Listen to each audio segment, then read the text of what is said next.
Assalamu alaikum, everybody. Jazakallah khair for being here. Today we are hosting the program Zakat, Fiqh, Spirituality, and its Impact. We have our honored guests, Sheikh Ismael, Sheikh Muhiadin, and Zaid.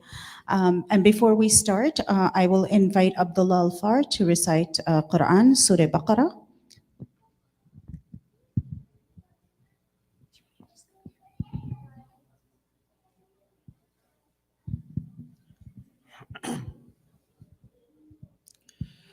أعوذ بالله من الشيطان الرجيم. مثل الذين ينفقون أموالهم في سبيل الله كمثل حبة أنبتت 7 سنابل في كل سنبلة 100 حبة والله يضاعف لمن يشاء والله واسع عليم. الذين ينفقون أموالهم في سبيل الله ثم لا يتبعون ما أنفقوا منا ولا أذى لهم أجرهم عند ربهم ولا خوف عليهم ولا هم يحزنون. قول معروف ومغفرة خير من صدقة يتبعها أذى والله غني حليم. يا أيها الذين آمنوا لا تبطلوا صدقاتكم بالمن والأذى كالذي ينفق ماله رئاء الناس ولا يؤمن بالله واليوم الآخر فمثله كمثل صفوان عليه تراب فأصابه وابل فتركه صلدا لا يقدرون على شيء مما كسبوا والله لا يهدي القوم الكافرين. ومثل الذين ينفقون أموالهم ابتغاء مرضات الله وتثبيتا من أنفسهم كمثل جنة بربوة أصابها وابل فآتت أكلها ضعفين فإن لم يصبها وابل فطل والله بما تعملون بصير.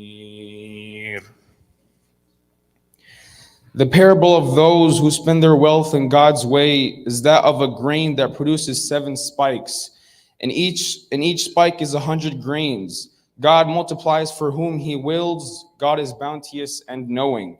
Those who spend their wealth in the way of God and then do not follow up what they spend with reminders of their generosity or with insults will have their reward with their Lord.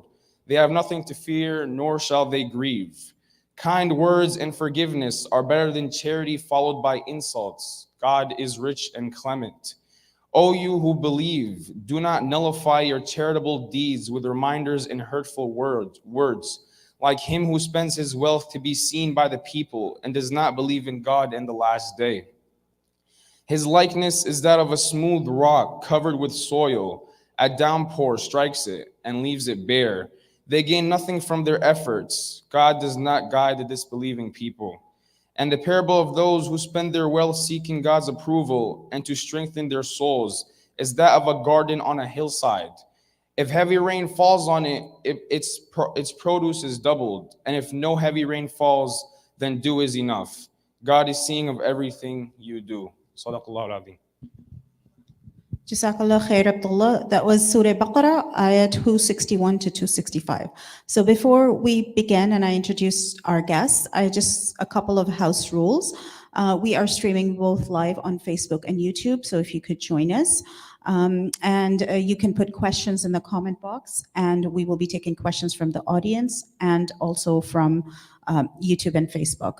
The format will be as follows. We will have each of the speakers speak for between 7 to 10 minutes, and I will tell you what they will talk about, and then most of it will be questions and answers, so that people have to answer. During this time, we also have the MIA telethon youth calling. So those of you who are watching, please, if they call you, be generous and donate. We need operations is down 50%, donations for operations. So we need to fill the COVID gap. And we are hoping to raise 350K. We have raised 50K so far. Youth is our priority for the masjid. And mashallah, they have been helping great deal, especially youth leading Taraweeh. So again, let me introduce, we have our speaker, Sheikh Ismael. Mashallah, everybody knows Sheikh Ismael. He's been a past MIA president. He is also our khatib and on the Fiqh committee. Sheikh Muhiadin, who is the imam at the Winnipeg Islamic Center, Bilal Masjid. And he's also on the Fiqh committee with MIA. And lastly but not least is Zaid. Currently he makes documentaries, and he has been working in the humanitarian sector for many years.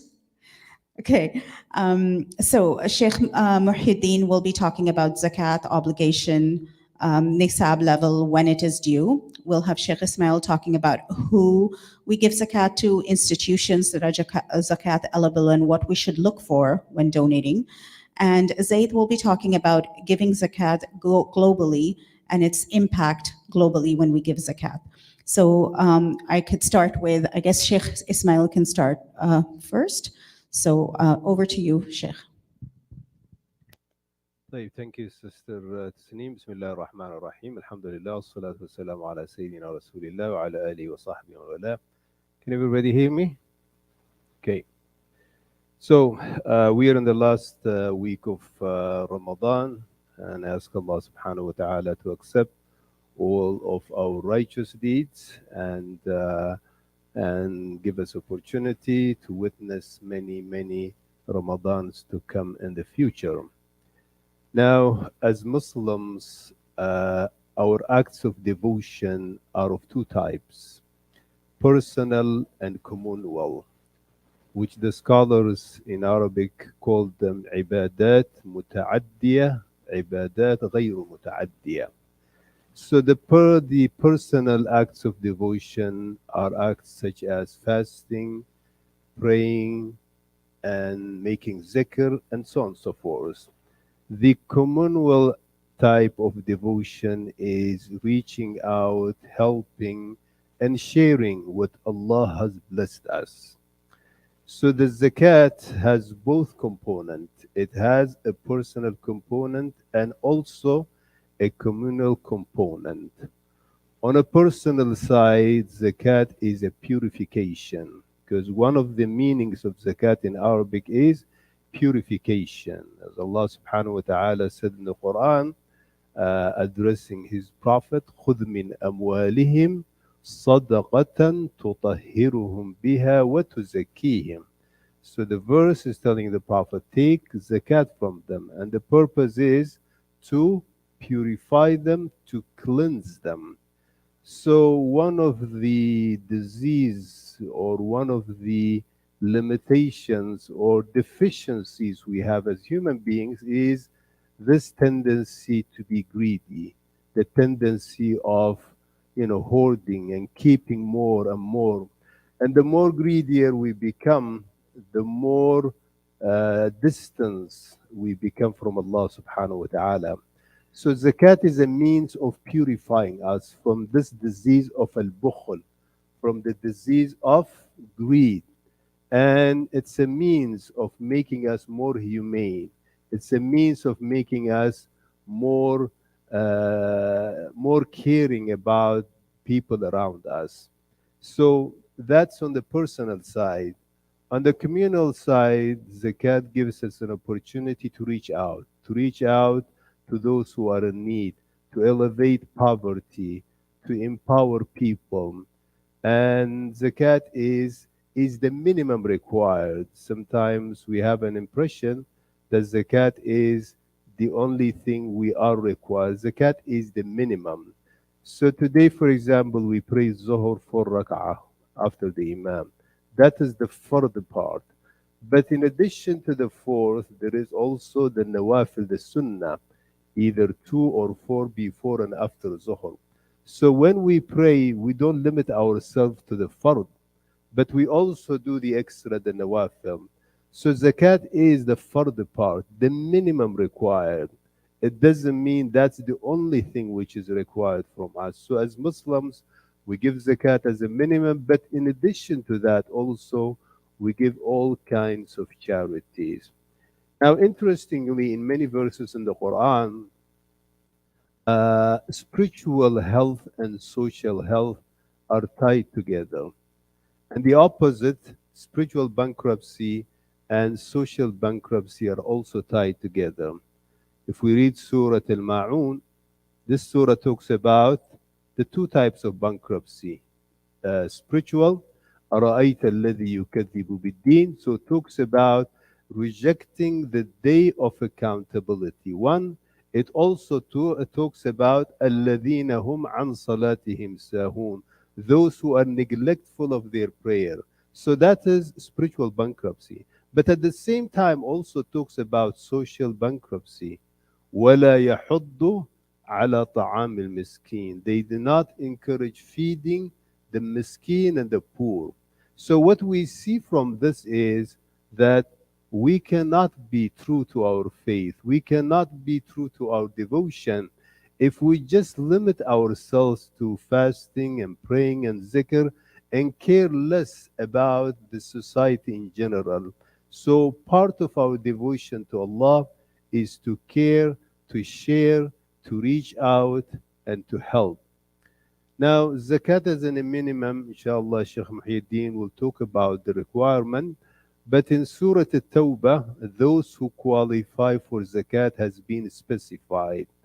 And there are 8 categories in this verse.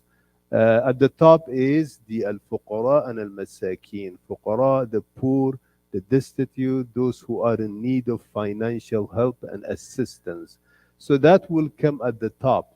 And there are other categories also that follow. Perhaps time would not permit us to go in great detail. But there is also one particular category which I would like to talk in this 8, which is fi sabilillah, in the path of Allah. Now there is 2 interpretation among scholars as what fi sabilillah means. One interpretation is that it means a legitimate jihad.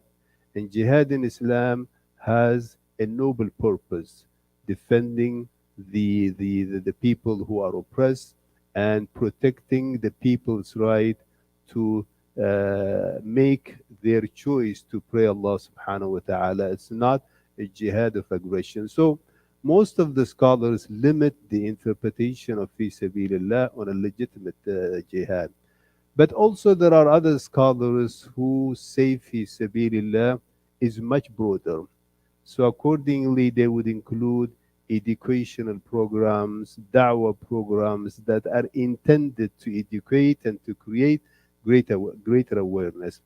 And I'm pointing this to because we, as we live in North America, we have institutions, we have programs, we have different activities that we do for the youth, we do for reaching out to the interfaith community, and so on and so forth. And here comes the question, can we use zakat for that purpose? So there is an opinion within the scholars that says yes, that part of zakat money could go to that aspect. Now another group that's mentioned among the 8 is also وَالْمُؤَلَّفَةُ قُلُوبُهُمْ. مُؤَلَّفَةُ قُلُوبُهُمْ are those who are either new to Islam or they are very close to Islam and Muslims. So this category of people, since they are in the phase of in a transition, or they are interested in Islam, part of zakat can also be used to reach out to them. So these are some of the 8 categories mentioned in this verse in Surah At-Tawbah. But one thing I should point here is that zakat is not meant to perpetuate dependency. The main purpose of zakat is to empower people so that they could be self-reliant. Because a young man came to the Prophet ﷺ asking for charity, for zakat.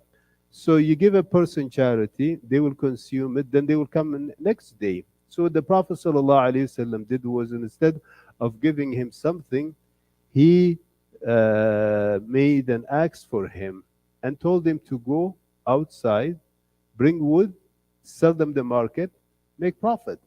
And that's exactly what he did. And after a year, he came to the Prophet not to ask for charity, rather to pay charity. So you can see here how he was empowered. And the Prophet told him at that time, isn't this better than asking and seeking zakat? So what we learn from this, and also this is mentioned in the books of fiqh, that zakat is not to create perpetual dependency. Zakat is to empower people. I was talking to the Imam of Adams Mosque in Washington, Imam Majid. He was telling me that they use part of the zakat money to pay for the scholarship of students or youth who come from very poor families, particularly from some Afro-American families that really have no means to go to the university. And he was saying, by doing this, we are trying to empower them. Because when they go to university, they study university, they get some skills, so they would have better chances of finding jobs, they would have better chances of supporting their families.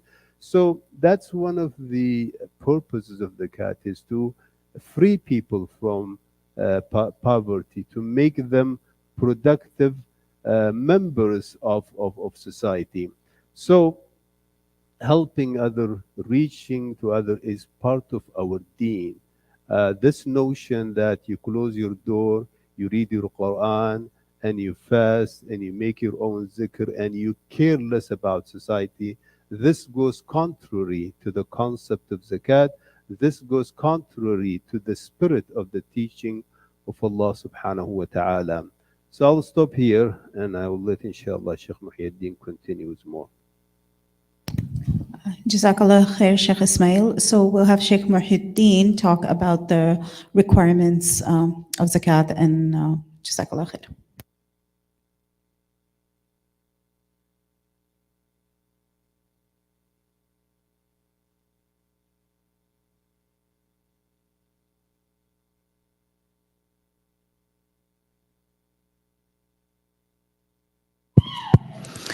بسم الله الرحمن الرحيم الحمد لله رب العالمين والصلاة والسلام على رسوله المصطفى ما بعد السلام عليكم ورحمة الله وبركاته.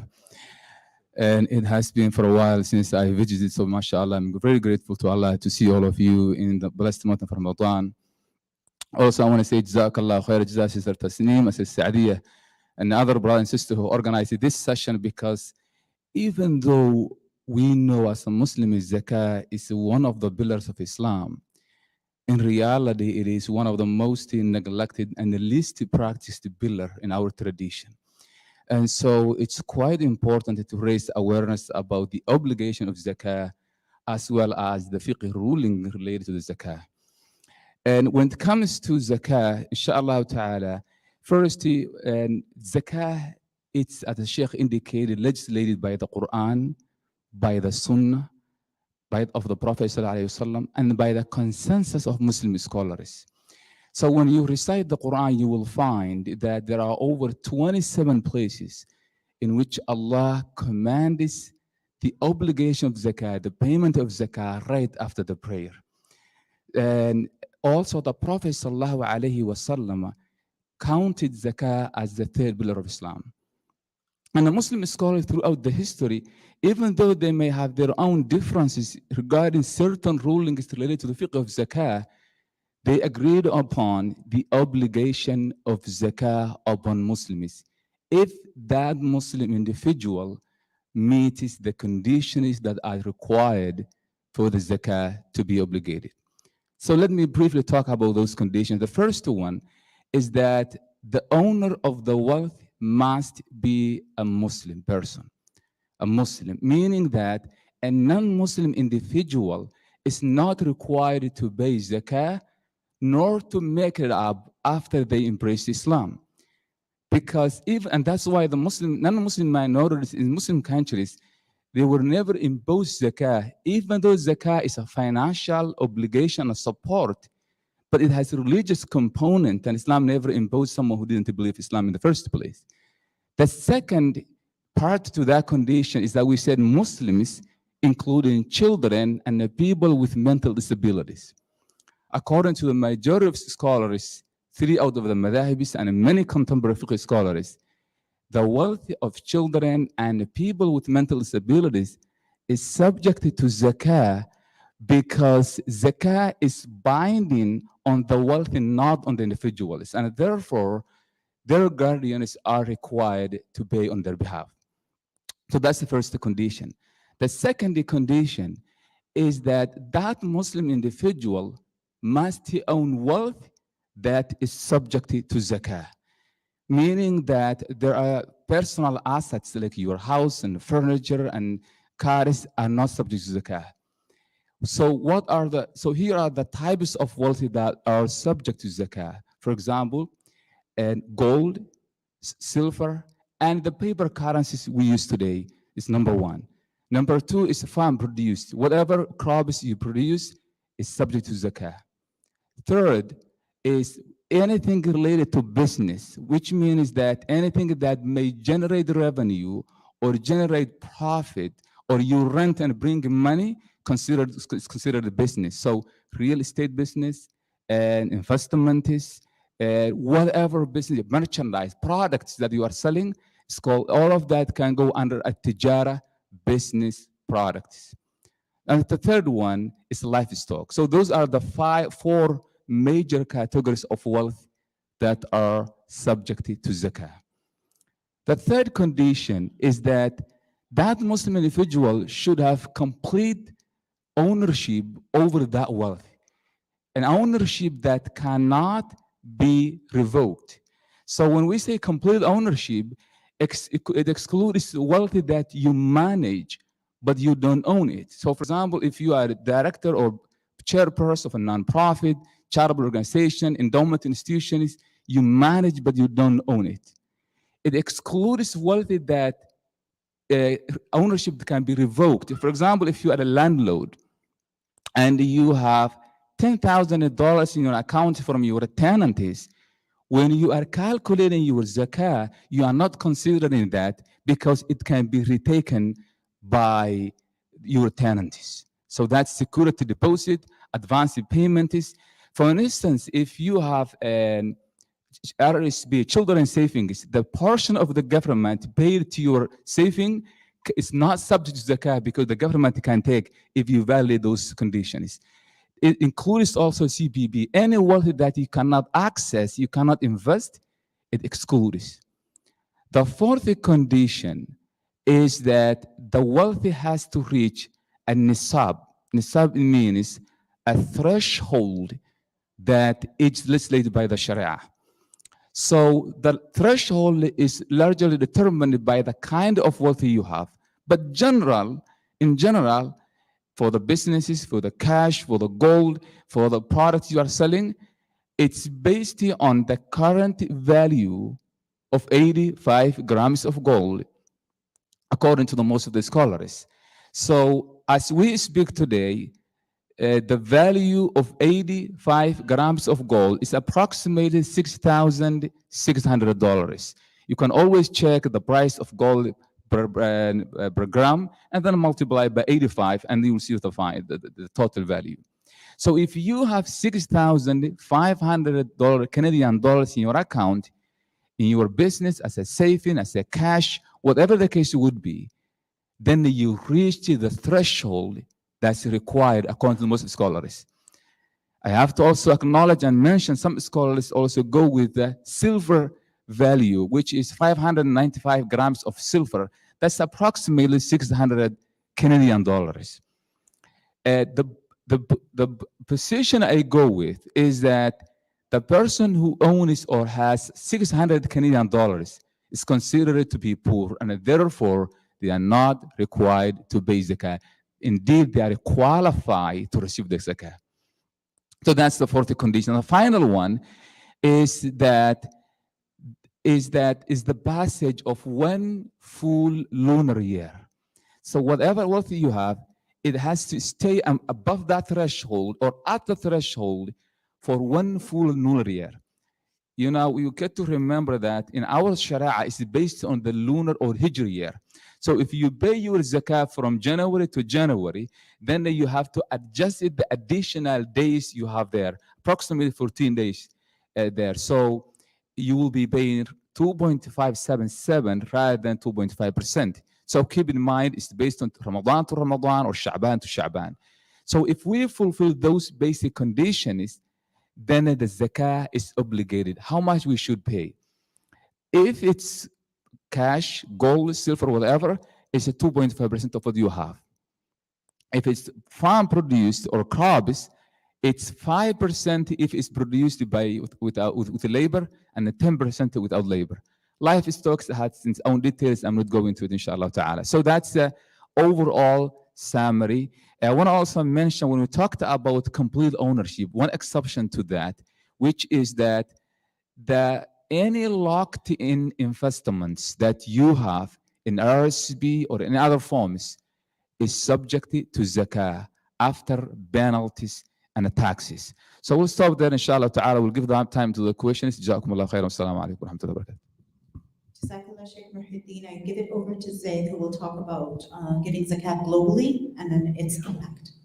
Jazakumullah khair. I'll be very brief because I think this session is more useful from a what and how perspective. So Jazakumullah khair to our scholars and our shuyukh for enlightening us and kind of shining a light on the purposes and technically the rules around zakah. So in brief, the impact of zakah is actually amazing to see. When you give up 2.5% of your wealth, fi sabilillah, and in fulfillment of your obligation, is that me? Sorry. I hope that's okay. Can you guys hear me at the back? This is okay this far. Oh, okay. So the impact of the zakah is phenomenal, and I'll share with you a very brief kind of story. And the reason I'm sitting here talking about this is, for the last 20 years, before I left Islamic Relief, I was working in the part of the zakah process, which is the distribution. So we were both collecting and distributing zakah for people who needed it, for the poor. And the most impactful way to distribute zakah, as Sheikh Ismael said, is to make it a breaker for the cycle of poverty. So to find projects that break the cycle of poverty, not just projects that are or programs that are handing food packs, temporal food packs, which is important. Like if somebody's a refugee fleeing a war zone and they land somewhere and they need just some blankets and some tents and some food because they need to survive to tomorrow and they are exhausted, that's really important to do those things, right? But the real impact of zakah is when you the same group or the same people, you give them the means, because the important part of that zakah is the transfer of wealth. So you transfer 2.5% of your wealth to somebody who's poor and needy or fulfills. That's just one category. There is 8 categories, but the one that I was involved with is to transfer the wealth. And in 2 places where I personally visited on numerous occasions, the Islamic Relief team, identified 2 sisters, one in Bangladesh, one in Albania. Very similar stories. These sisters before in Bangladesh, in Albania, before the war, in Kosovo, sorry, before the war, they were farmers. The husband, unfortunately, was killed. The wife was left with several young children, about Isa's age, give or take, small little kids. And she had some experience of helping her husband, but no other experience. She didn't know how to run a farm. She didn't know, where to buy livestock from. She didn't know how to sell livestock. But that was her general thing before the war. And her husband had gone, her family or his family had said, look, we don't have the means to support you or help you.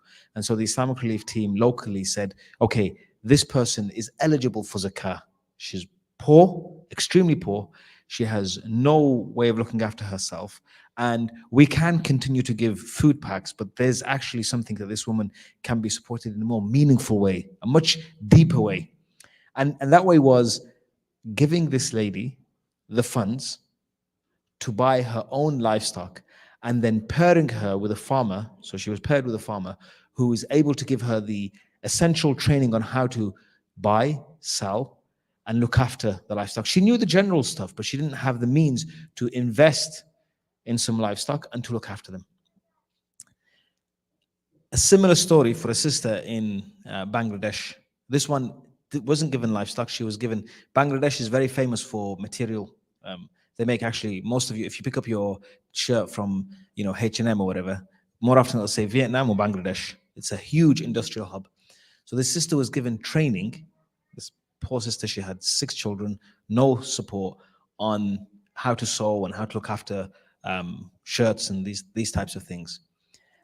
And in both cases, these 2 women who ran their households by themselves, because of a really simple injection of a transfer of wealth from somebody here in North America to those sisters, they are now paying zakah.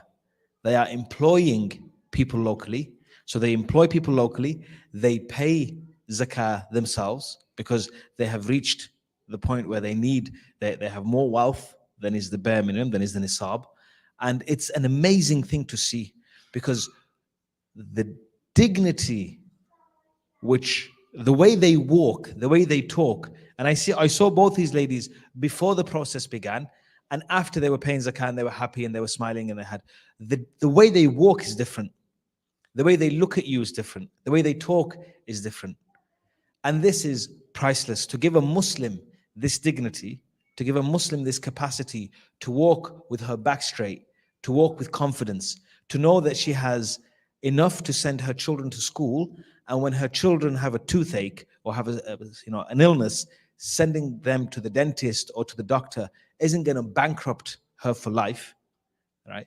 This is absolutely transformational and amazing to see. To see this woman going around and sharing, talking about the people she employs, who also pay zakah because they're well looked after, working with her, is an amazing thing to see.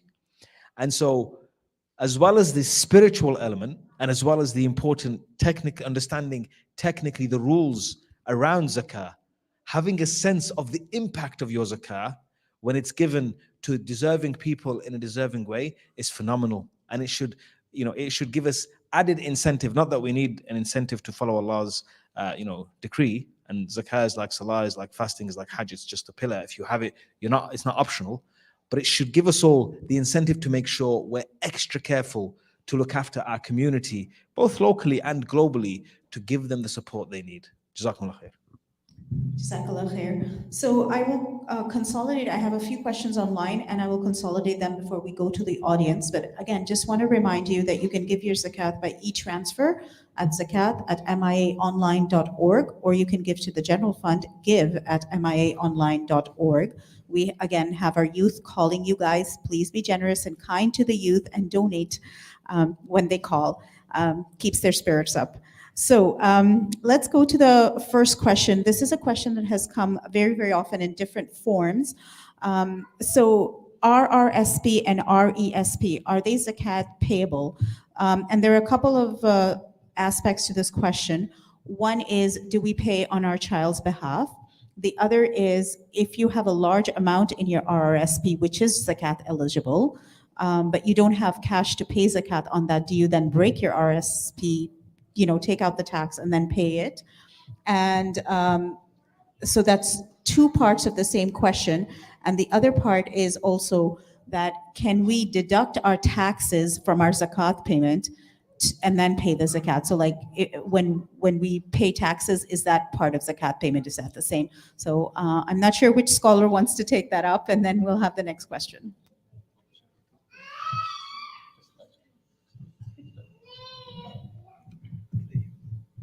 I think Sheikh Muhiadin already spoke about this, but basically RESP and RRSP, in RRSP we're talking about private RRSP. This is the investment that a person makes for their retirement. The pension of the government is, so the pension of the company is different because we don't own it, we don't control it. But the RSP that you're investing, this is at your discretion. You can sell it if you want. You can cash it. The only thing is that it will trigger tax. So it is a tax sheltered investment. So since it fulfills the requirement of complete ownership, which Sheikh Muhiadin spoke about, then zakat will be due on that. So the zakat is due on RRSP, the zakat is due on RESP. There is a portion in the RESP that you don't own because when for every $100 you put, you get 20% from the government.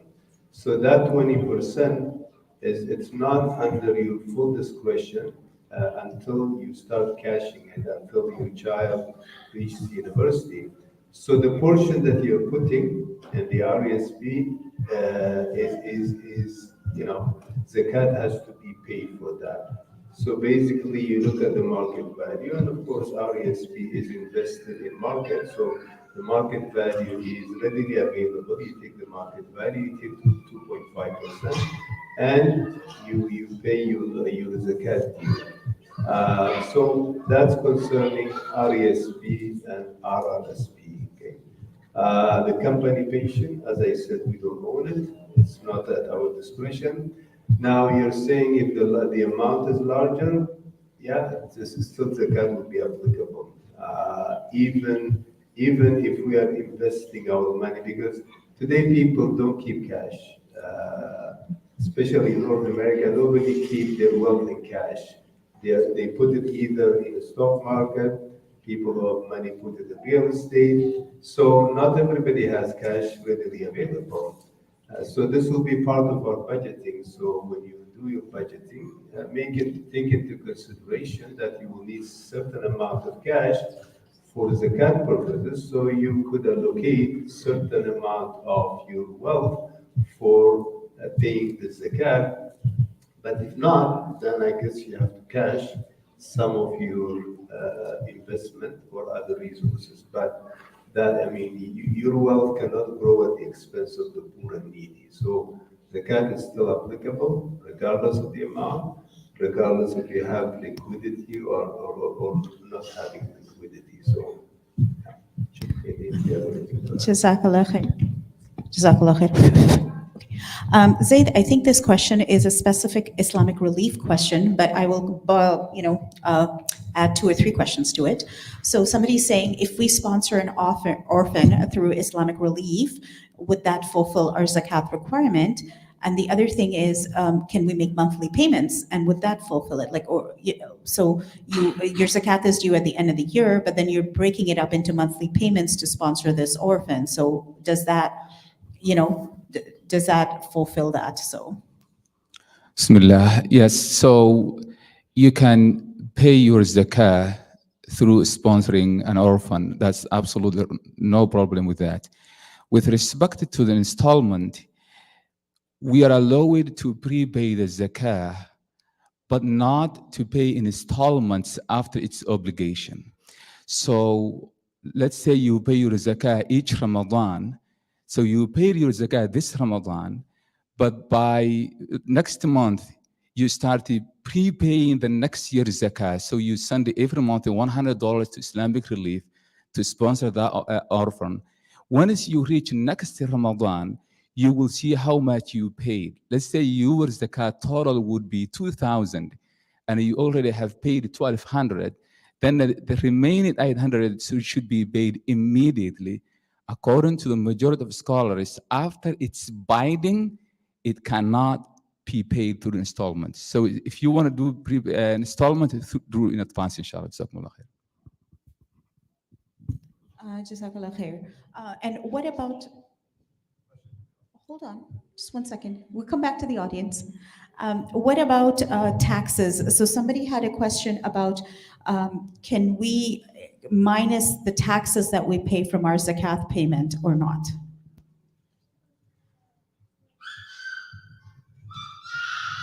So we're talking about, for example, so if you're talking about your salary is 100,000, you're not getting the full amount, you're getting the net. So the cat is applicable to the net, not to the gross. So tax is a legitimate expense, and as Sheikh Muhiadin was mentioning, for your RRSP or tax sheltered investment, your calculation will be based after tax. So tax is a legitimate expense that you exclude from your Jazakallah khair. Before we take an audience from the question, there's one more online question I'm going through. This is the gold question. So a couple of questions, again, bunched up together. I have a question, two questions actually, about I have a lot of gold, but I don't have the cash. Do I pay zakat? How do I pay zakat? What's the ruling on that? And the second one is, if I bought gold, but it's not been a year yet, should I pay zakat on it, wait for next year? So, and then we'll take an audience question after.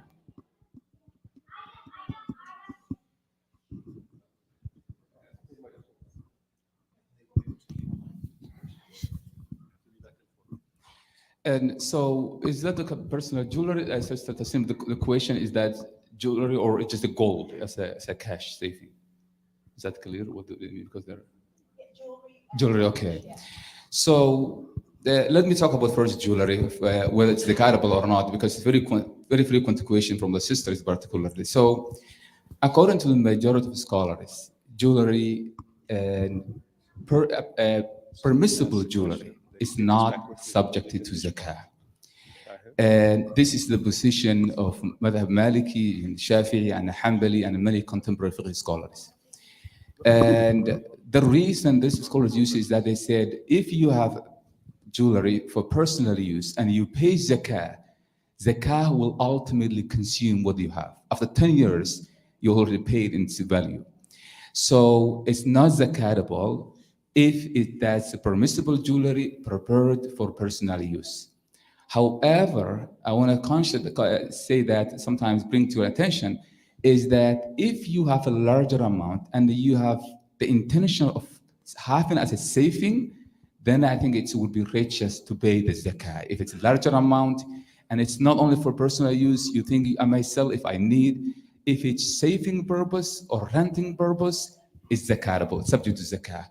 And how much I should pay from the jewelry if it's a gold that you have for other purposes, for saving, then it's certainly subject to zakah. Each 85 grams of gold, you will be paying 2.5%. Inshallah. Assalamu alaikum. A couple of questions, and both looking forward from a fiqh perspective, but also a broader perspective. So one is it best to pay zakat locally or globally? And second, this is more specifically for Zaid. So, we give our zakat here to Islamic Relief, to whoever, some charity, the global charity, and it's like a big black box.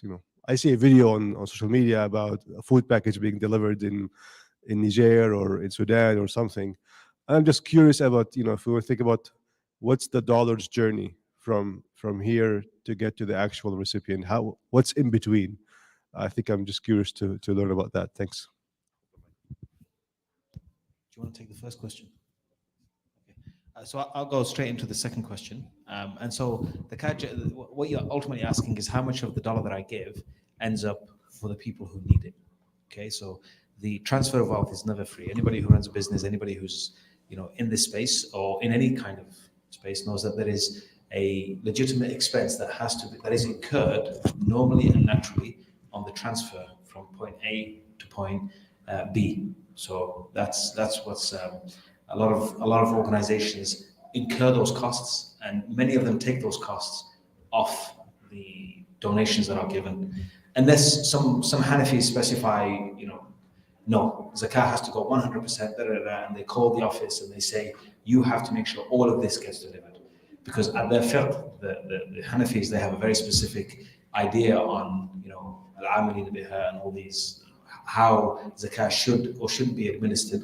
And so some people who are very particular, cool.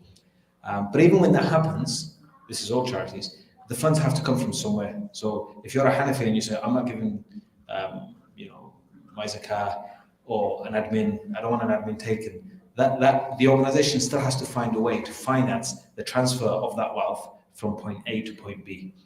And typically for most organizations, the value that is in transit is between 10 and 20% for most organizations, right? And I've been in this space for 20 years, and that to me is a reasonable number. It's not a crazy number. It's not, I don't know how anybody can claim it's 100% and we take nothing.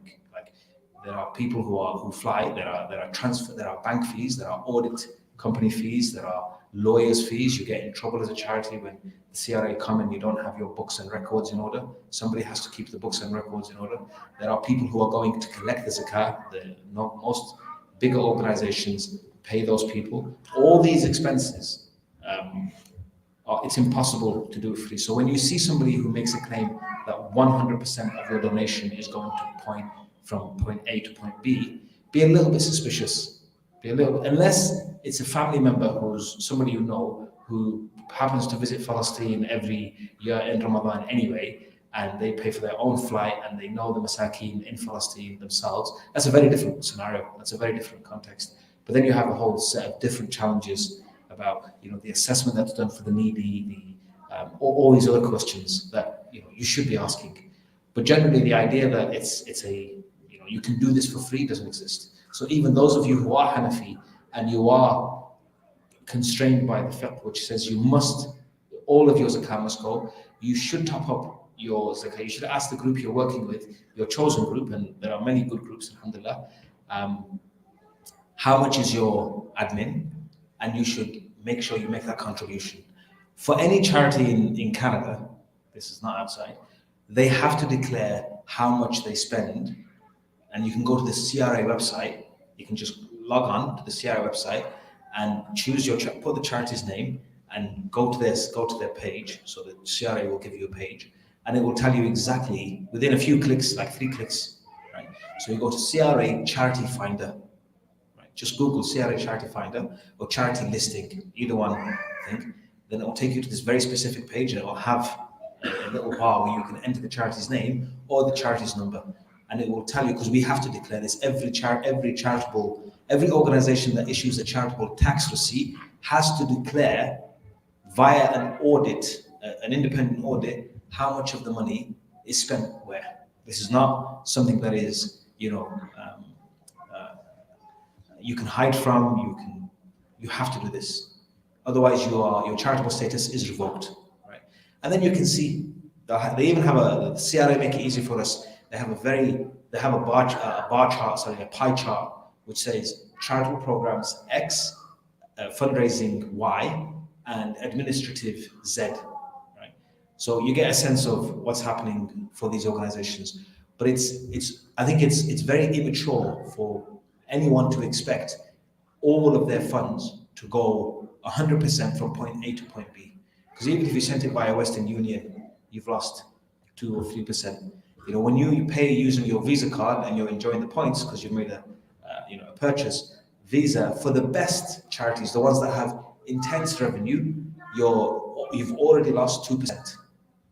So when you pay via Visa, when I was the CEO, I'm no longer with Islamic Relief, but when I was the CEO of Islamic Relief, our single biggest expense every year was what Visa and MasterCard and American Express took as fees for transfer, because the volume that we had, everyone making their online payments of the last 10 days about now, before we even said Assalamu alaikum, jazakallah khair, we've already lost 1.9% before anything's happened, right? And so that's part of that 10%. And then you add all these other fees. So I hope that gives you a sense of how how the money flows. You had a first part of the question that I spent so long talking about. The second question that I forgot. What was your first question? I'll give you my thing. I think it's really hard to make a distinction between local and global. And I think all of us as a mature community have to think of both. Right? I think it's really sensible for Winnipeg, and this is my own personal opinion now. This is not an Islamic Khalifa opinion. This is not the official policy position of MIA.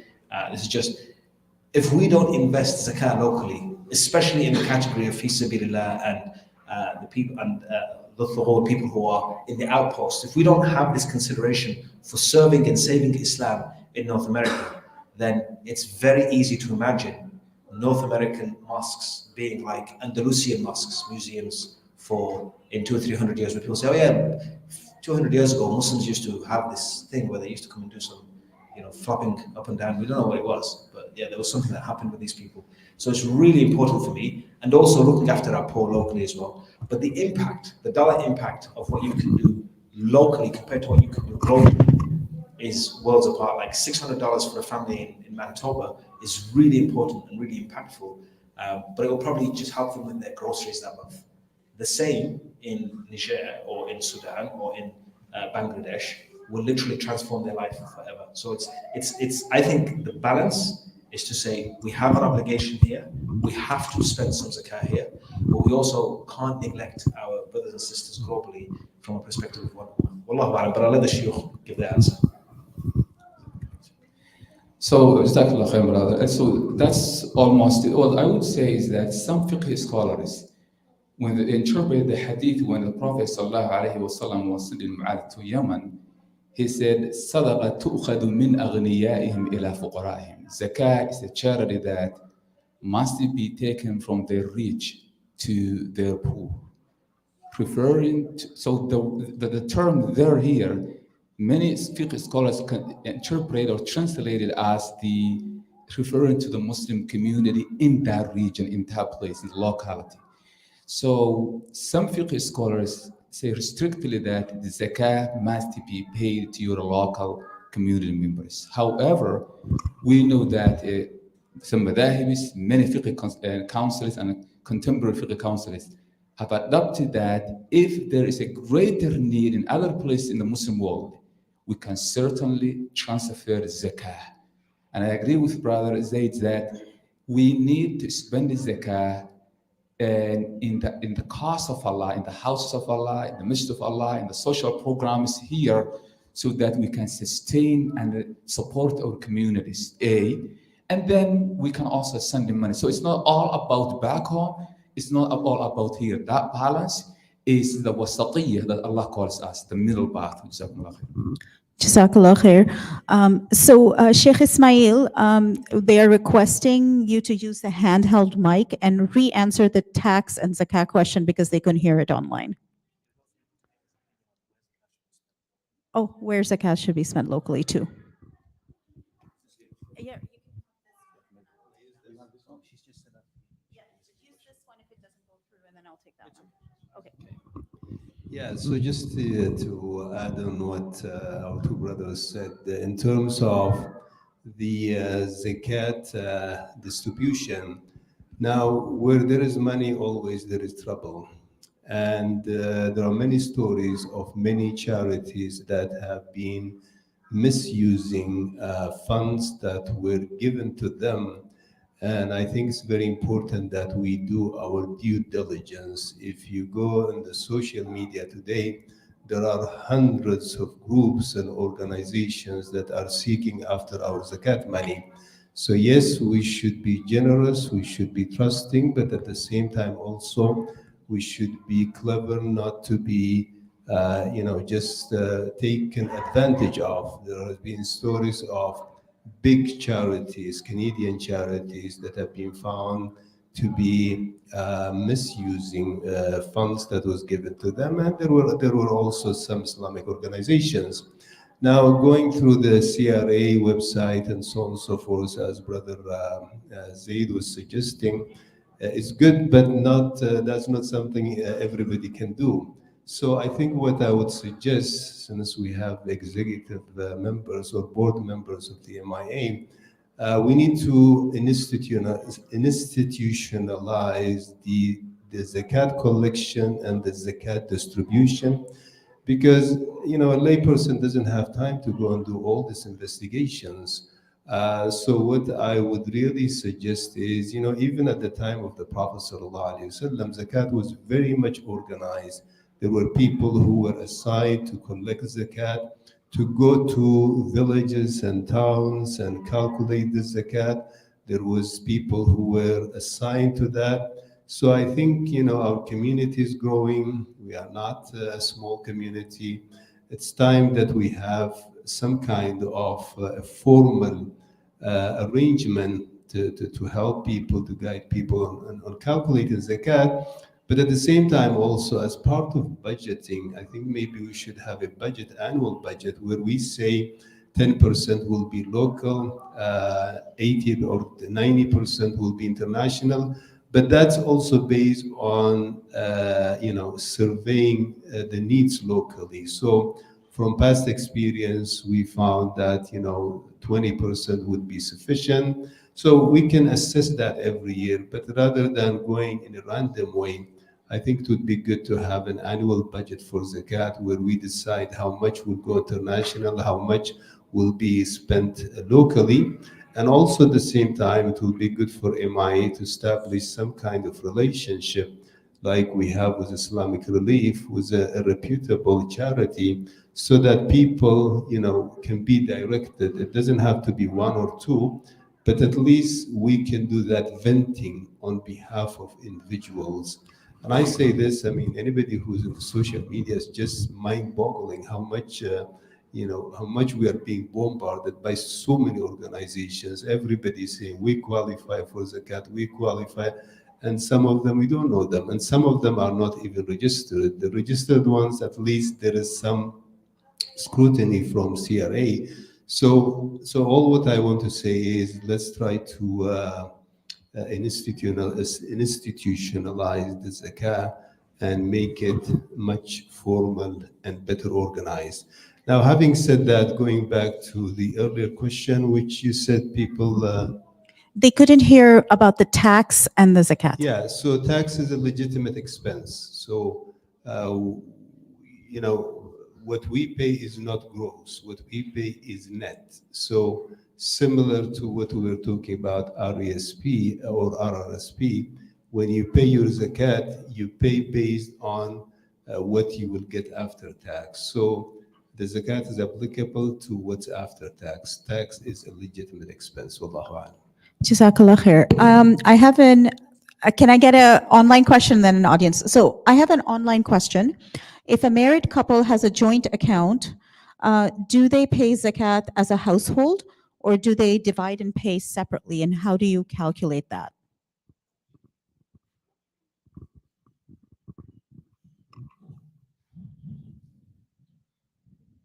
Well, zakat is an individual obligation. So each one will have their own nisab. So if we say the threshold is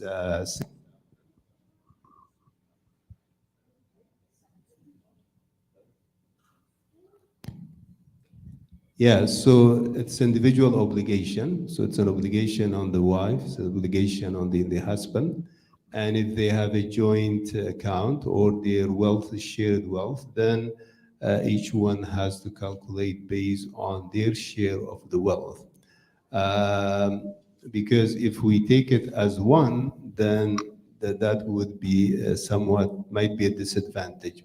But having said that, I must also note that Sheikh Muhiadin mentioned there are two types of opinions when it comes to the threshold for cash and gold and silver and jewelry and so on and so forth. One that says that is based on gold, which comes to about 6,000. The other one, which is based on silver, which is about 600. And the difference, it's a huge difference, about 5,000 almost. This came with time. At the time of the Prophet, the value of silver and gold was the same. But over time, this gap has grown. Now, what scholars say is there is a discretion here for the local scholars to decide what is more appropriate. So if we are talking in regions where, silver might be a better alternative, then the fatwa or the mufti or the religious authority there might, so we have a leeway to choose which one of them, depending on the economic situation, depending on the local needs. Because if we go 600, the pool will be much larger than going with 6,000. But it also depends on what is the poverty limits, and so there are many different considerations that come to place. To answer the question? Yeah, I just had a question. So, if someone starts off the year with, just to confirm, the nisab amount is 85 grams of gold, right? So, if he were to start off the year with liquid cash value of 85 grams of gold, and then at the end of the year, he, let's say, doubled his value to 170 grams of cash value, because it's now above 85 grams, his wealth throughout the whole year checks off the nisab amount. So would he pay zakat based off the value of the beginning of the year or the value of his current state? Jazakallah. Jazakallah khairan. So in that situation, once the person reaches the threshold, 85 grams of gold, the value of that, then any profit that's been generated from that capital will have the same ruling as the first. So you will be paying the zakah of the double, not the initial amount. Jazakallah. I have a couple of So questions. we'll go to online and then you. So I have a couple of online questions that ask, can we use a zakat payment to pay on somebody's behalf, or do we have to give it to them directly? So for example, if somebody has credit card debt, can we pay the debt instead of giving it to them? Or if somebody has surgery, can we pay the hospital directly or give it to them?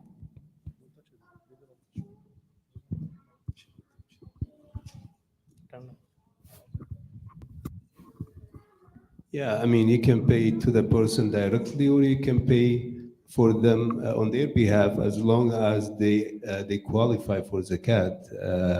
So as we're talking about, for example, paying for a scholarship for students who come from poor families, so you can either give them directly or you can pay on their behalf. So either way, it's fine as long as the person qualifies for zakat.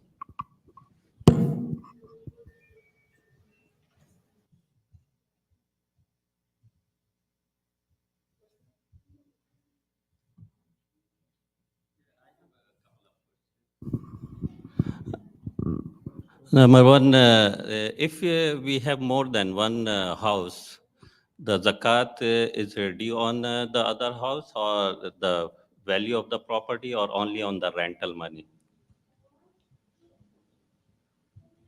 And so the house depends on, so for example, if you have houses like real estate that is intended to sell or as a product, then it goes under the ruling of business. So the whole value of the house will be considered when you calculate your zakah. That's when house is like a real estate business house. If the house is just there to generate rent, then the rent itself is subject to zakah, not the whole value of the house. If you have a house, additional house that just maybe some of your family members live, it's not to generate income, it's not to sell the entire house, then that house is not subject to zakah. So that's another question. Sheikh, you can add it. Number two question, like you said about RRSP, if we have money in corporations, which is a huge amount, how I have to pay zakat, like after deducting the tax or the whole? So the RSP, let's say you have, and the tax rate in Manitoba, in my understanding, is 30%, right? And so if you have 100,000 RSP, and the possible potential tax rate would be 30,000, you will be paying 70% of that money, the tax, the zakah of 70%. So basically, the net amount that you would take away is subject to zakah, not the taxes, not the penalties, and whatever additional costs you should pay. So you will say, okay, I have 10,000, the tax is 30%. How much would I take if I would take that money today? It would be 7,000.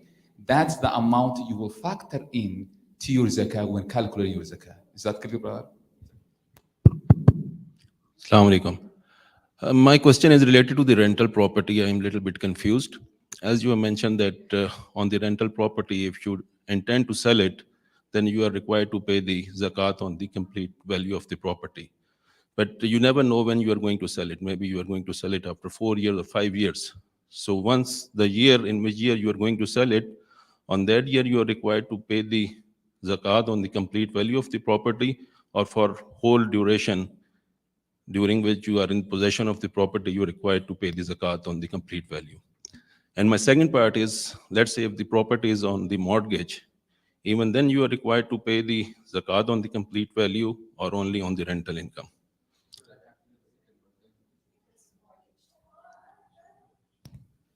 Jazakumullah khair.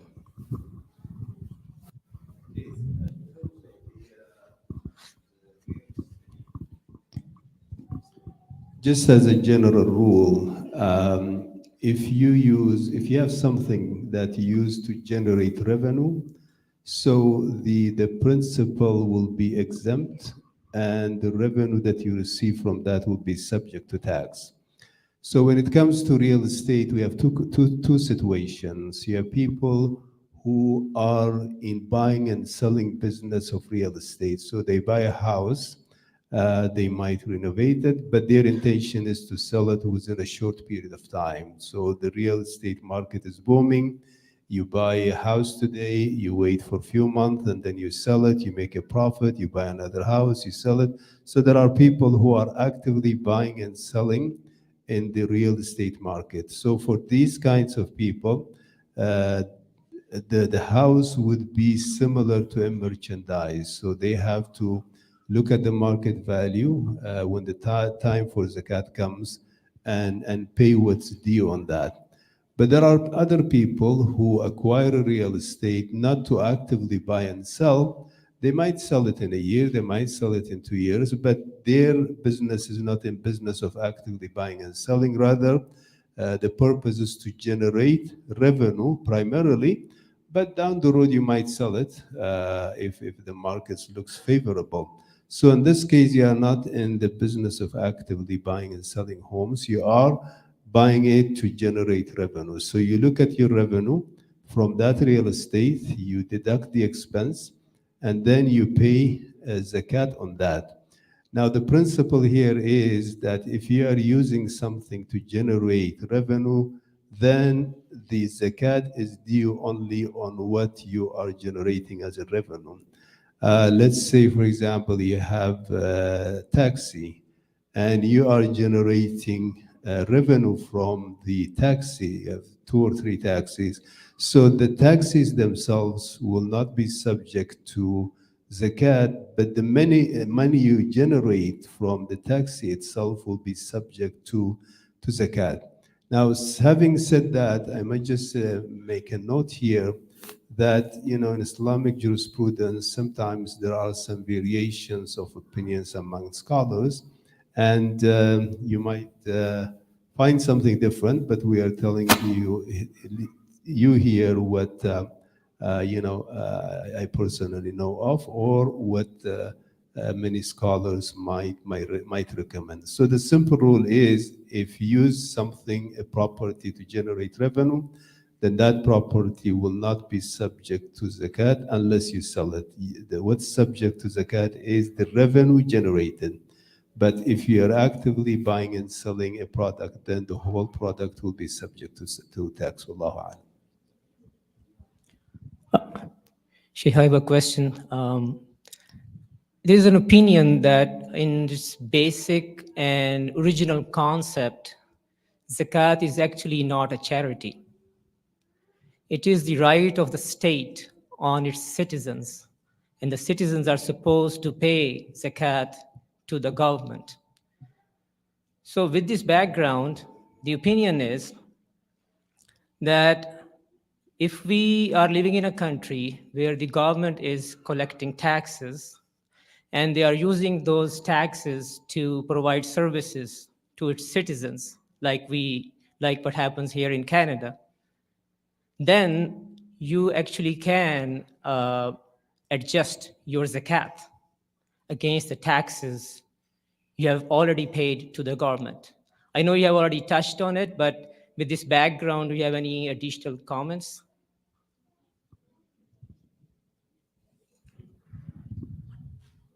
Well, zakat in Islam is a right of the poor because the Quranic verse says, وَفِي أَمْوَالِهِمْ حَقٌّ لِلسَّائِلِ وَالْمَحْرُومِ. So it's not a discretionary, expense for us, or it's not a favor that we do to the poor. This is the right of the poor and the needy in what we own, because whatever we own comes from Allah. Now, the position of the scholars is that tax money has a different purpose than the zakat money.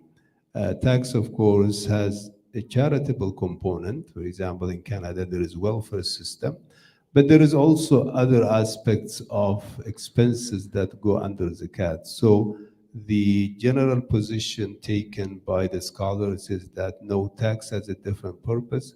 Zakat had a different purpose, and they don't mingle. Now, in Islamic jurisprudence, the government has the right to impose additional tax on its citizens. So there is a saying, "Inna fi al-mali haqqun ghayru zakat." So it's not only zakat, and in the past in Islamic history, the state was imposing taxes on businesses, on farms, and so on and so forth. So tax has a different purpose, zakat has a different purpose, and even if we are paying tax, we still have to pay the zakat. Wallahu a'lam. Just one more question. If we pay zakat and we get a tax receipt, can we claim it in our taxes?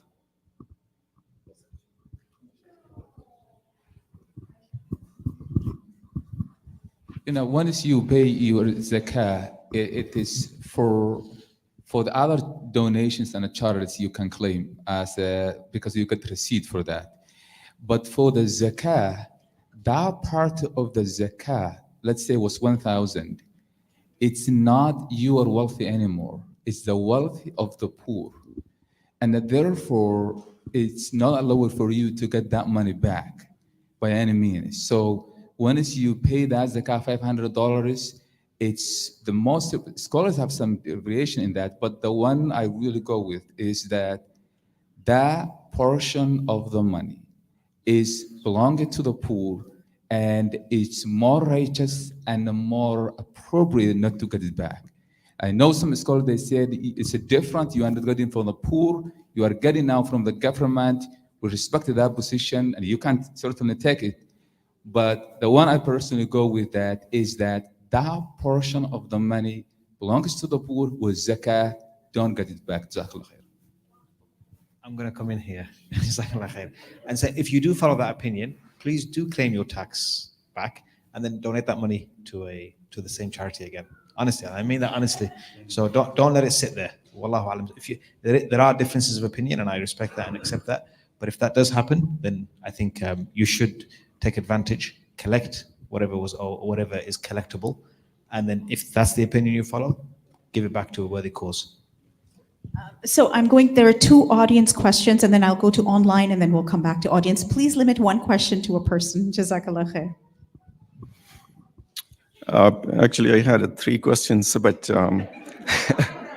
okay. So the first one, I will actually go with the intention to pay the zakah, especially with the reference of donation and the charity. let's say if I think that I was eligible in the beginning of the year and I started paying donation or charity, but at the end of the year, I didn't make an intention at that time, but the obligation was first to pay the zakah before I pay donation or charity. So at the end of the year, can I make an intention at that time to convert that donation or charity into zakah?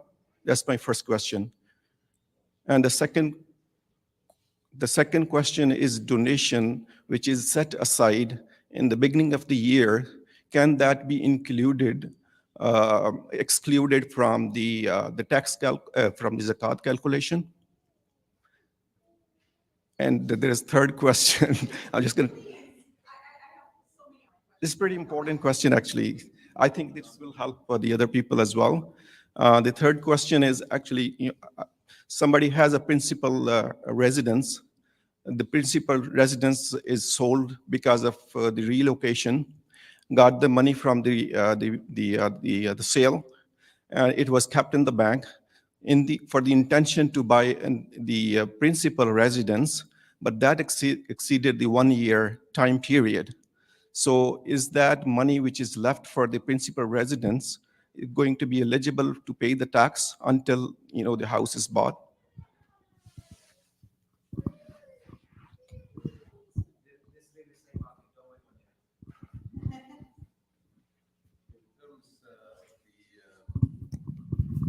I'll start with the last question. So basically, you sold your house and then you kept the cash in the bank.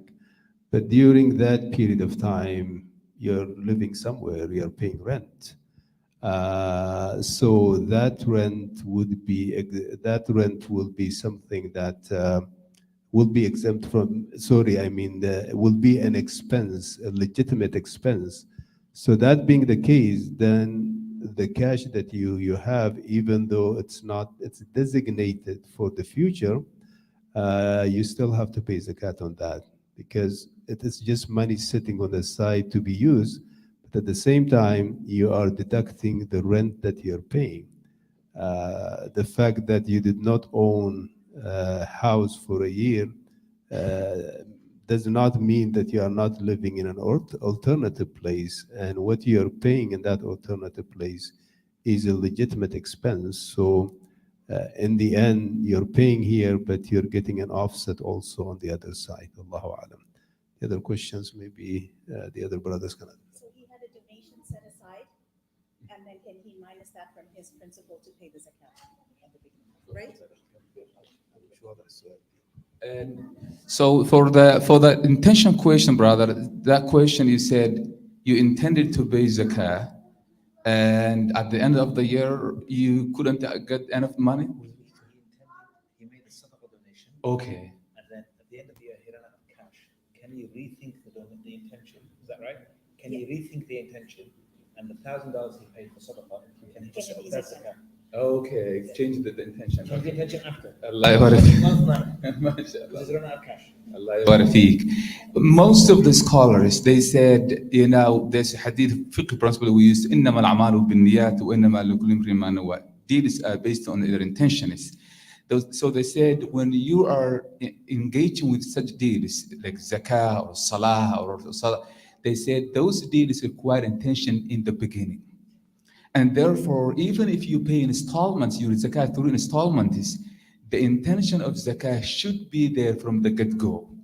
So as far as I know, the Sheikh and comment, most of the scholars, they said, if you miss the intention in the beginning as a zakah, you cannot change later on and consider, let's say you send money to your family back home throughout the year and you never had an intention of zakah. After a year, you cannot say that was the zakah anyway. So it's required to have the intention because it's ibadah. Even though it's a social support, zakah at some aspect is like a prayer. وَأَقِيمُوا الصَّلَاةَ وَآتُوا الزَّكَاةَ as a good deed which requires intention. Jazakallah khair. Assalamu alaikum wa rahmatullahi wa barakatuh. My question regarding that the property, for example, now you clear already that whichever some have the houses and you will give the whatever you get the rent, you will pay the zakat from the rent, not for the total worth. The second one, if you have land You are not, you don't have plan now you want to sell or that one. That will, I think maybe it will be some zakat will be there for the land. And the second one, does the zakat or sadaqah? Which one we can give to the non-Muslim? Come to the second question, but for the land, will have the same ruling as the house. So if the land is, if you purchase a land, think that you may build a house on that land, there's no zakah because it becomes personal asset. Number one. Number two is that if you sell lands and then if you buy lands and then you sell it, then the whole value of the land will be subject to zakah. Three, if you rent that land from a farm, from a company, then the revenue after the expense will be subject to zakat. So we will have the same ruling as house. For the second part of the question, which can we give zakat to non-Muslims? According to the majority of scholars, is no. The reason is that when the Prophet ﷺ was talking about sadaqah, talking to Mu'ad, he said, sadaqah tu'khadu min aghniyaihim ila fuqara'ihim. Zakah must be taken from the rich to their poor, meaning the Muslims. So it's obligated on Muslims, will be given to Muslims. That's the position of the majority of scholars. Wallahu a'lam. Jazakallah khair. So we'll go to a couple of online questions. Oh, sorry, go ahead, Sheikh Ismael. I just want to add a point that particularly to the question of whether we can give zakat to non-Muslims. I think one thing to be clear, we are not saying whether we should help non-Muslims or not. For sure we can help non-Muslims, no question about it.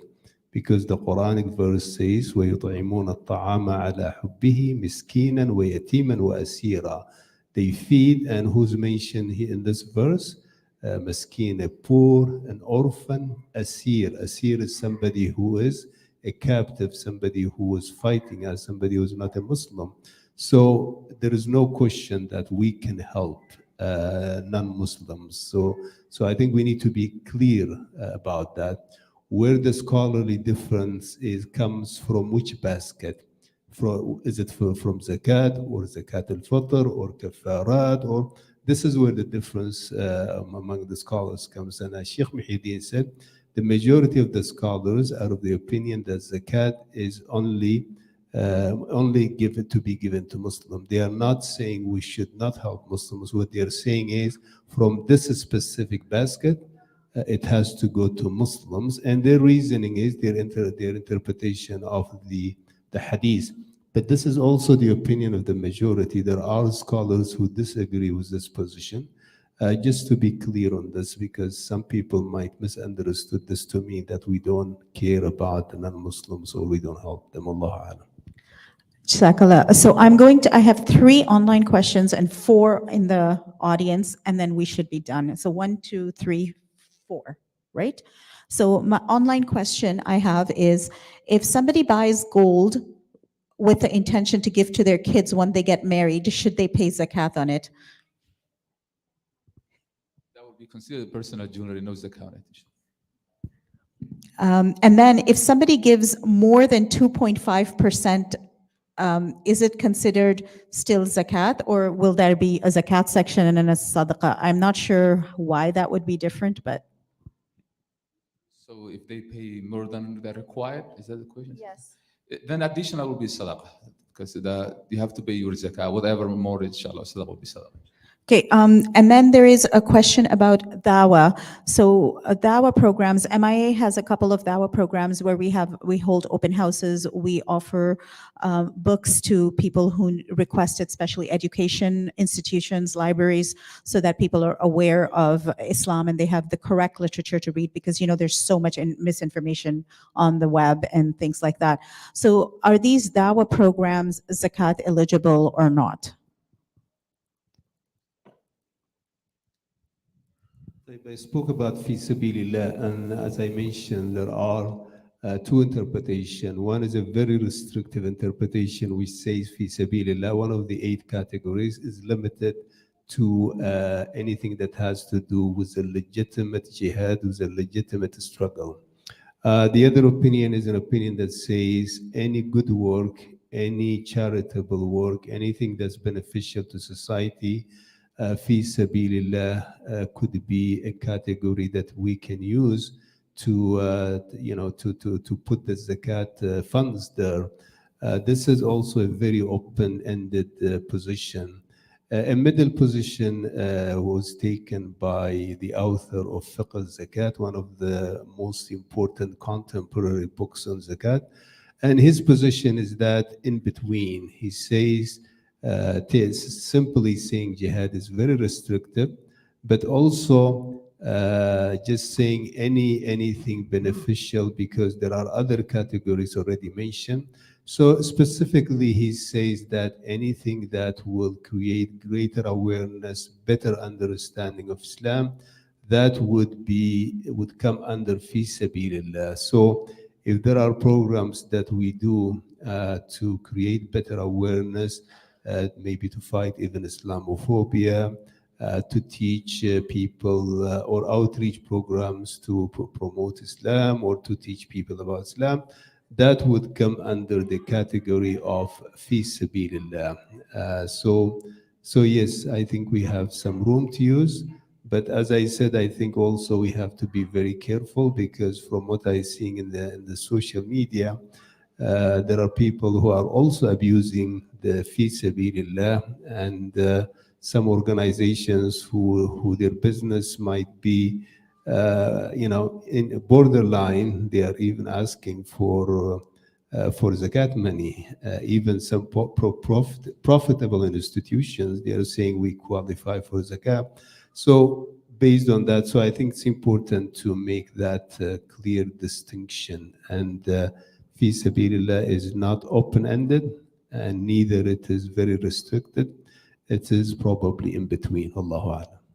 Jazakallah khair. So we are aiming to wrap up by 4. So I have 4 audience questions. But before we go there, there is a question online that says, how we're talking about zakah, but how do people receive zakah? How do they apply for it?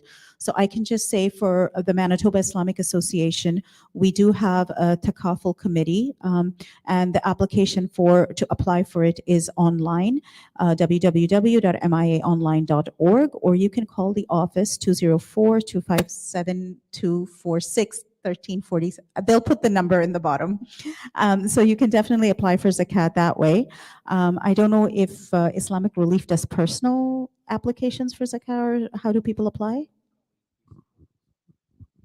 So again, I don't speak on behalf of Islamic Relief anymore, but generally where we do distribute zakat in Canada, and we do, it's distributed through local organizations locally. We don't have the infrastructure to do what you guys do here. So if you are intending to pay locally, it's better to give it to MIA rather than Islamic Relief. So we have 4 audience questions. He'll go first, and then you, and then there's Idris, and then Uncle here. Okay? Jazakallahu khairan. My question is particularly that some people give the zakat in the last 10 nights of Ramadan, and there's even online platforms called the my 10 nights.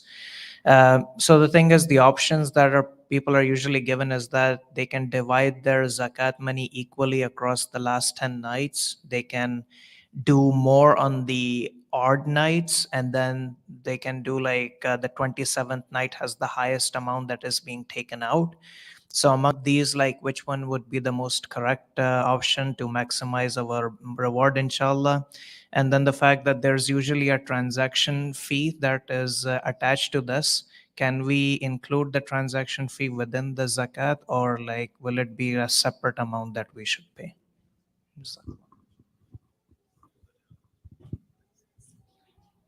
So for the zakah, no problem. If it's Ramadan, it's your time of paying zakah. There's no any problem in dividing into the last 10 nights of Ramadan. From fiqh perspective, you can pay your zakah throughout the Ramadan. As we said, it's always allowed to prepay your zakah as long as you don't pay after its obligation. So no problem with that. In terms of the transaction fee, it's better to pay the full amount. Later on, as brothers they talked about, the organizations can use some of the money as administrative fees, some of them that directly go to the recipients. But from your end, at that moment, it's better to pay full amount, excluding the transaction costs or fees. Jazakallah khair. Assalamu alaikum warahmatullah. Thanks both of sheikhs for being here, and Brother Zaid. Thanks MIA for conducting an event. I've got a couple of questions I'll ask quickly.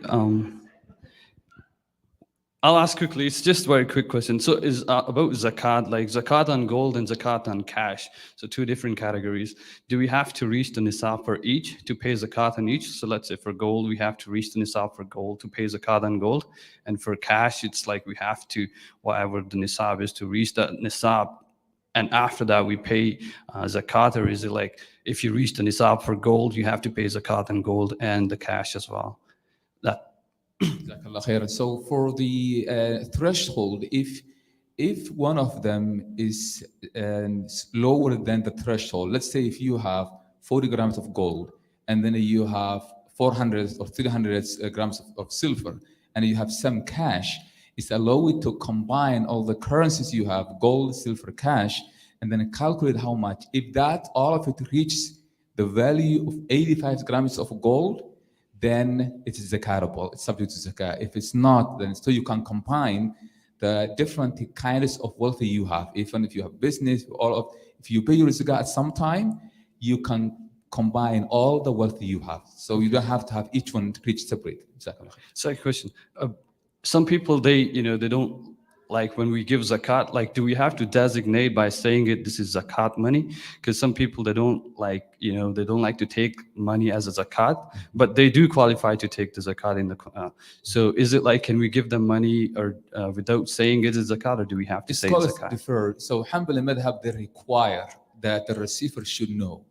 For example, that they say, okay, otherwise, because this person may not accept it, he will accept it. However, most of the contemporary scholars don't require that. And they say that if you know this person is qualified to receive zakah, and you give him or her and that they accept it, your zakah is accepted, sadaqah jari. It's accepted. One last thing, I'm sorry. One last thing. It's about, when you said about, Sheikh Ismael when said that about, there was a question if there is a joint account of husband and a wife, then each individual have to pay zakat on whatever their accumulated money is. So let's say if you give dowry to your wife or gift that reaches the nisab and it's even more than the nisab. So, but your spouse, they don't work. But do they still have to pay zakat, or the husband or wife on behalf of the other spouse can pay the zakat? The dowry you gave to your wife, if that reaches the threshold, it will be her own wealth and it's subject to zakat when she receives.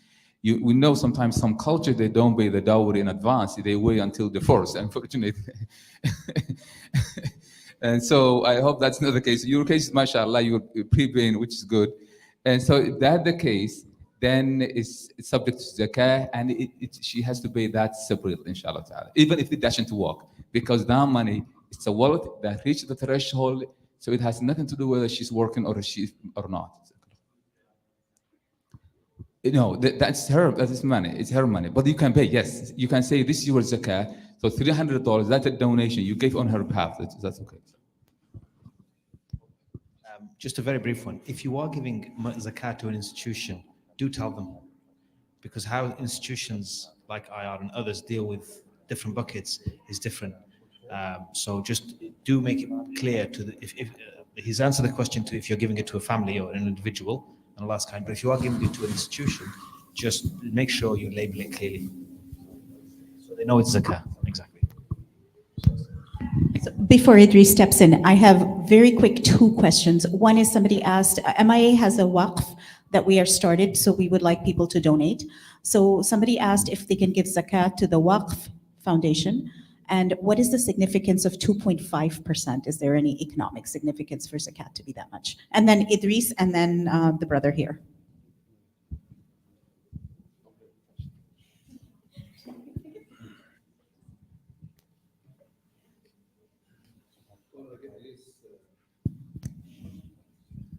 Waqf basically is a sort of an investment where you lock the principal and whatever generates from the principal is put into some kind of charitable purpose.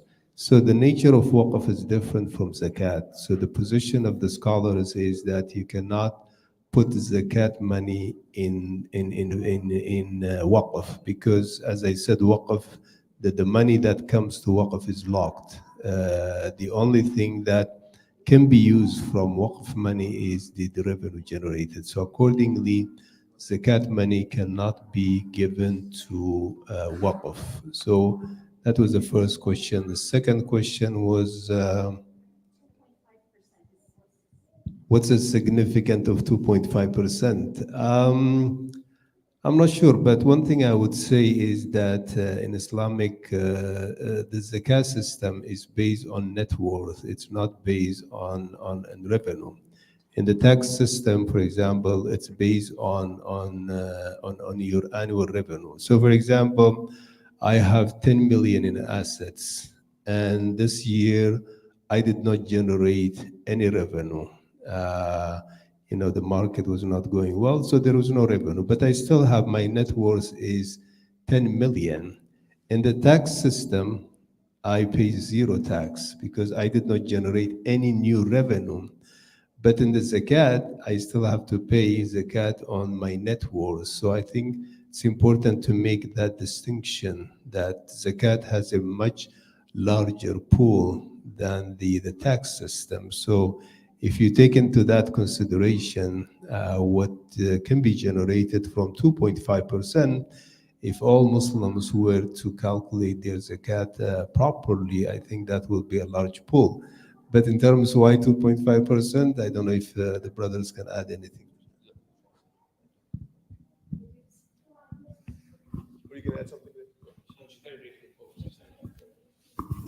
On the 2.5%, now I don't know why that specific number, but a Muslim economist did some research and said if 2.5% of the Muslim world's wealth was distributed amongst the poor, it would have I think he said 80% elimination of poverty totally. So that's quite a significant contribution if everyone paid their zakah on time and gave it appropriately to the poor.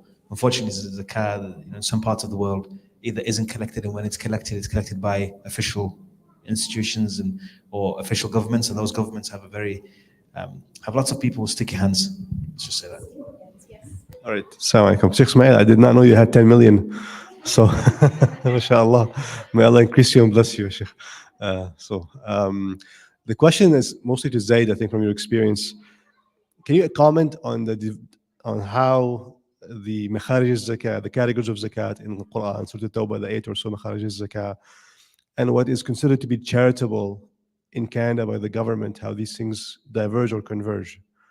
I'll give you an example. For example, someone comes here and says, "Here's my $1,000 for zakat, and I want you to give it to Ibn Sabil." But the CRA may not think this is actually charitable. So maybe a bit of explanation on that would be greatly appreciated. Thank you so much. This is a really interesting question. Now, here's the confusing thing about what the CRA determines as charitable or not charitable. So when the CRA is saying what is and isn't charity, they have a category called public good, what is for the public benefit. And so when you apply for your charitable status as any organization, you have to tell them, feeding the poor, all these things are quite straightforward. Somebody who's poor, you give them money, done. Abr Sabil is not something we're aware of, right? Or would be conventionally supported, and definitely fi sabilillah is something I don't think the CRA wants to deal with too straightforwardly. So there are a few categories that the CRA probably wouldn't have. But actually, when you apply for your charitable status, if you make a convincing argument in legalese, which is legal language, that what you're doing has a public benefit, even if we wouldn't consider it as, or somebody might not consider it as a normal charitable purpose, the CRA might give you a charitable number and say, yes, if this is your charitable purpose, we accept there's a public benefit and a public good. And so we give you license to collect public funds, because that's how they consider it. They consider it as public funds and distribute those public funds in a way that you've stipulated. Now, there's not, of the 8 categories, the only one which is, actually no, all 8 categories, I think a convincing case could be made to the CRA that these 8 categories, including fi sabilillah, I mean, obviously we're not talking about jihad, formal fighting or qital, and I'll distinguish jihad between qital. That's never charitable, or from the CRA perspective, or you can't make any argument. But everything else could easily fall into the charitable part. Wallahu alam. This is my own experience and not a legal answer or a fiqh answer. Okay, I have to combine a few questions into one because I don't have time. So actually, it's from a few people combined. One question is regarding loan. Say a person has to have loan not for buying house, not for buying car. It's something urgent, like their parents become sick. They have to borrow money for their treatment, or they have to go for study and they don't have money. They borrow money. Now that person calculates the amount of zakat and his loan, and he can be 2 scenarios. First scenario is the loan he has is much higher than the amount of the zakat, and he has to spend a couple of years or more than a few years to pay that amount. But he has the amount to pay zakat as well. And second scenario is he is able to pay the money, the loan amount, but it is a significant amount close to that zakat amount, or maybe close to or same amount. So what is the rule for both cases? I'll give this to Ismael, but I'll just talk about a little bit. The ruling relates to debt when it comes to zakah.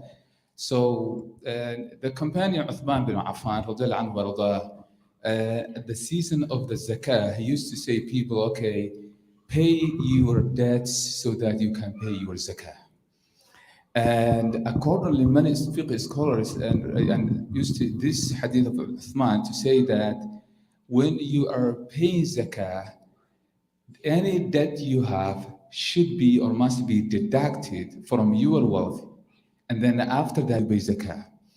So that is some principle. However, in practical, we have to divide into several rules. So for example, that you borrow with money, and if that is loan that you are paying through installments throughout the years, the installment that you have to pay that year will be deducted. So you are not factoring in that component when calculating your zakah. But if it's just one small amount, like 10,000 you borrowed from a family member, then you will pay that. And even if you don't have, or if that reduces the threshold, then you are not subject to zakah. And I missed that last part, but I will give the sheikh to expand it, because that I want to just also add from other perspective, if you have non-recoverable debt, so someone owes you money and then you are not considering that money, you are not factoring in that debt owned by someone else, that's your money, when you are paying zakah, if you have no hope of receiving that debt. So we'll give the sheikh, because the debts also needs another session, inshallah. Well, I don't think anything to add, but all what I can say is we live in a society where everything is based on debt.